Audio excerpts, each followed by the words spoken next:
Guys, we are installing the heated grips for the 450 MT. Hopefully it's going to be pretty straightforward.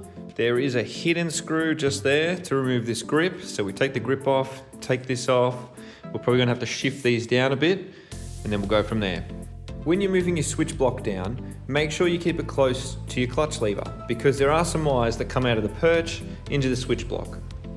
You'll notice is when you move your switch gear down, they're doweled. So you don't even need to drill another hole in your handlebar because CFMOTO have kindly left us an extra hole here that matches perfectly with the new heated grip. So thanks CFMOTO. Grip's looking good, super easy to fit that on. There is just one Allen key bolt right there. Next, we've got to take off this side fairing and there should be factory connectors ready for our grip to plug into.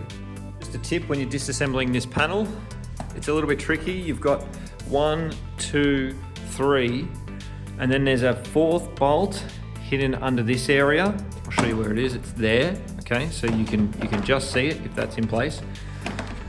And then for the 5th bolt, you need to take out, there's a screw right in there that I've removed. So make sure you do that and then give it a little bit of a pull and it will come out. Okay, I've removed the indicator. What you do is you pull this tab backwards, so towards me, and then you can lift out the wire. That connector is then held in with this, push that in towards the bike, and you'll be able to lift out this connector so you get a bit more room to access these extra power plugs that CFMOTO have left us. I've started on the other side now. All this is pretty much the same. Take this off, take that front bolt out there, remove the cover.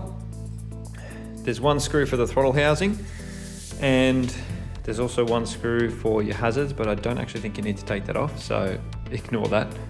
When you pull out your first throttle cable, that's pretty straightforward. To take out the second one, all you do is you rotate the throttle, keep rotating it, and then you'll have access to pull this one out, just like that. Okay, so it turns out you do need to remove this. There is one screw that holds this switch gear onto the bar. You take that off, and then there are 2 tiny screws that go into the throttle housing. So then, now I'll be able to disassemble this and remove the grip, right? See, the grip comes off. However, be very, very, very, very careful when you're taking these screws out. They feel like they're made of literally cheese, okay? And they will strip out. I'm using Jasso screwdrivers, so they're not a Phillips.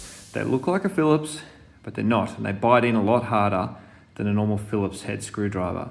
A Phillips head screwdriver is actually made to strip out the fasteners to prevent over torquing. These are not, so I'd highly recommend getting a set of these.